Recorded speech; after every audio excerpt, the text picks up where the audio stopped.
My name is Patricia. I weigh and measure 3 meals a day off the gray sheet, call them into my sponsor. I don't eat between my meals no matter what.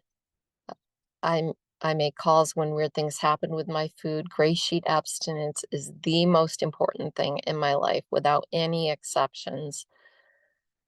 I have been back-to-back abstinent since February 26, 2004. So this February, I passed my 20-year mark.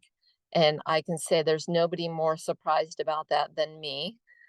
I can't even comprehend what that means, except that I'm extremely grateful. I I'm not going to spend a whole lot of time on my background because usually I go quite into depth into that. But I will say that I definitely need to be here. I am a bulimic, and for about a year I was anorexic, and I was not, so I was a normal sized child, and I right around puberty I started to put on weight. And of course there's all this cultural conditioning that says that, there's a way that you should look, and being heavy is not it. So um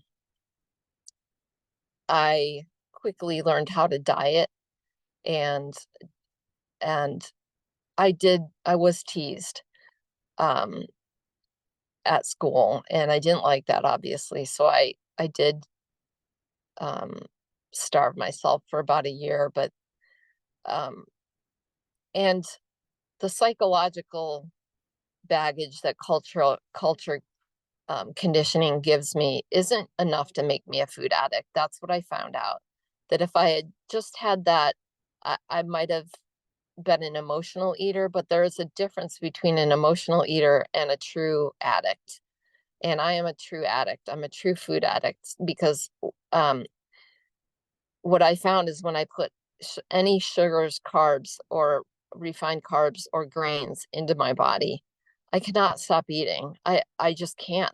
They're a physical craving overcomes me, and what it feels like, or felt like to me at least, is it feels like I am starving. Like I'm always hungry, and I cannot stop eating. I have to have something going into my mouth. And I didn't throw up because I wanted to be thin. That wasn't at one point I was okay with being heavier I just wanted to stop throwing up. What The reason why I threw up was because I couldn't stop eating. And I would push so much food into my body that I would have to make it come back up so that I could keep going, basically.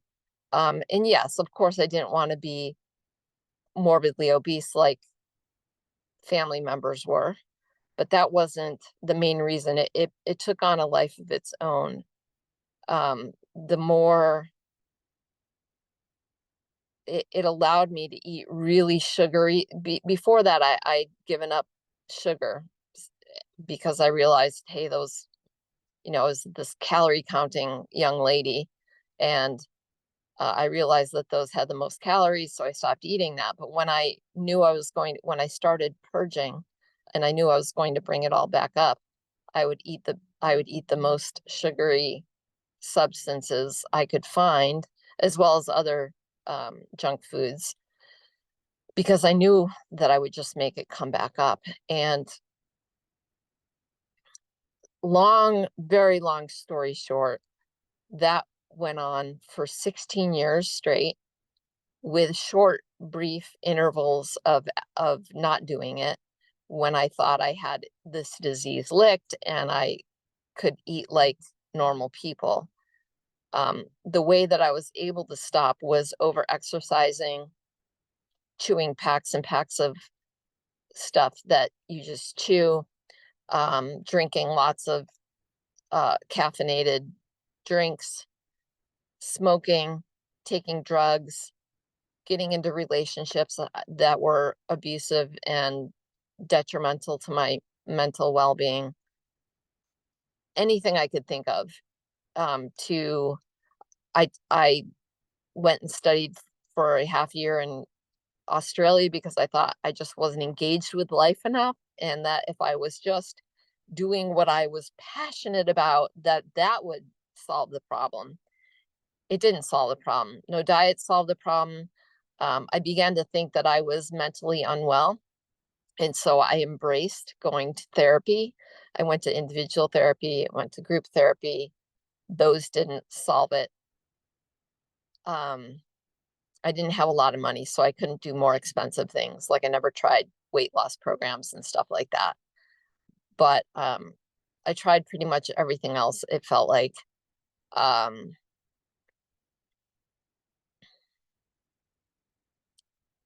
I can sense my nervousness is sort of high. So I'm going to pause and just say that in my experience, I realized something was really wrong.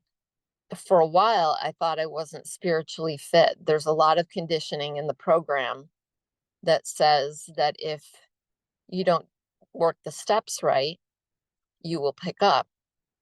And for many years, I beat myself up with the steps in the big book of Alcoholics Anonymous, believing that I was morally bankrupt, that I was constitutionally incapable of being honest with myself. And I was in regular OA. I dropped regular OA when I got to Tucson because there weren't a lot of people who had success in regular OA in Tucson. That's 8 minutes. Thank you. And I went to AA because I was convinced that I just had to work the steps harder and that I had to find a spiritual awakening of the whatever variety I could, and that I needed to contact this higher power. And so I did that, and I got to AA and I worked those steps really hard, the most vigorously I could, um with a really passionate and beautiful and loving sponsor. I still couldn't keep the food down. Every once in a while I would binge and then purge, and she just told me you're trying to be too perfect. And I knew something was really wrong, because if I don't know, I just knew that I didn't have what I was supposed to be giving away to others. And so I tried again, and I kept trying with the steps. And this is just my story, and I don't mean to offend anyone, but what happened was I couldn't get abstinent just on the steps. So finally, somebody told me about GreySheet, and they explained to me that the reason I couldn't get abstinent was because I was still ingesting the sugars, the grains, and the carbs that were setting up the craving. And that unless I gave those up completely, I wouldn't be able to stay abstinent. And so I got into the program, and and I was lucky enough. I didn't realize that there were kind of different types of sponsorship, and I got a Cambridge sponsor out of luck. And they had me focus on the food, and they told me to, for the time being, forget about the steps. Do not try to work the steps. Give yourself a couple of years, give yourself whatever time you need, and focus on getting the food down, meaning don't eat no matter what. Understand and practice that through all of life's circumstances, and the rest of the stuff will come later. And that's what I did. I focused on the food, the food, the food. We start with food, we end with the food. It is the food, the food, the food, the food. And I stuck around, and I went through the withdrawals, which were hard. And to be honest with you, I still, that's still my mantra. It's about the food. I can't have any kind of level of serenity in my life today. I can't be good to other people. I can't be good to myself if I'm ingesting those substances. And so for me, I keep the focus in GreySheet on the food.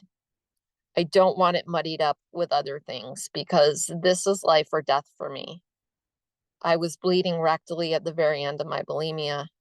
My hair was falling out. I was blacking out because of electrolyte imbalance. I was probably going to lose my job within the next year. I'd been getting in fights with my boss. I had no one that I had no family out here, no friends except for the ones I had made in the program, but then I just isolated myself in the food. So I really had no one and I could see the writing on the wall and I was suicidal at the end. So, I just, for my own safety and for my own peace of mind, I keep gray sheets just as this is just for me about the food. And I do work on my quote unquote stuff, but I do it outside of gray sheet and it's separated and it works for me. I don't beat myself. I'm one of my biggest spiritual awakenings is that there's no reason that beating myself up is probably against for any reason. It is like my number is it's my number one thing that I have to work against. Um, so I'm really careful about not moralizing my food addiction. It wasn't a moral issue. This is not a moral issue. I didn't do this because I was bad. I did it because I have an actual disease. It's like diabetes, it's like cancer, it's like something like that that I can't control at all. At all. So and I guess I need to say that for myself because I can really get into this bad Patricia thing and it's not about that for me. Today the things I do to keep myself abstinent, I still make, after 20 years, I'm still making 3 phone calls a day, sometimes more. I've widened my network. I call people in different countries. I have backup in my apartment. I have um, backup. Do I have it in my car? I need to check and make sure I have backup in my car. I have extra scales. I do what my sponsor tells me to do. I do Cambridge by the copyrighted Cambridge gray sheet. When in doubt, I leave things out.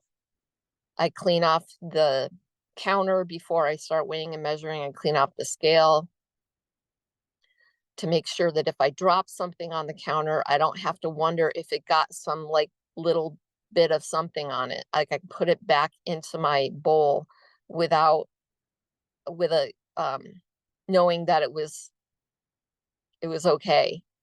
I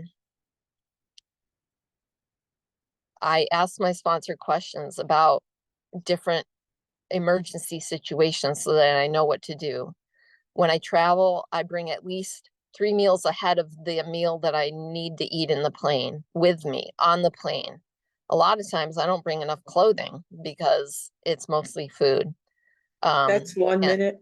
thank you. I gladly sacrifice that. I don't care what other people think of me wearing the same clothes 2 days in a row. Like just deal with it because this is, I need to take care of myself. Um, what do I want to say in my last minute here? I'm going to say this just because I want to, Gray Sheet has to, for me, it's got to be inclusive. It's got to be an inclusive program. And I don't have a religion, so I don't bring it in here. It's really hard to hear a lot of religious words used in a certain concept of a deity. Just for me in this program, it's really hard for me. And so we've started another meeting that's non-theistic, and that's really been helping me and some other people. Um,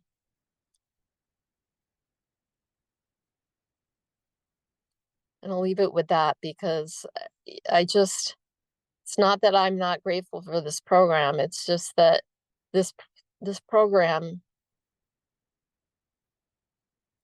it requires that I weigh and measure my food without exception.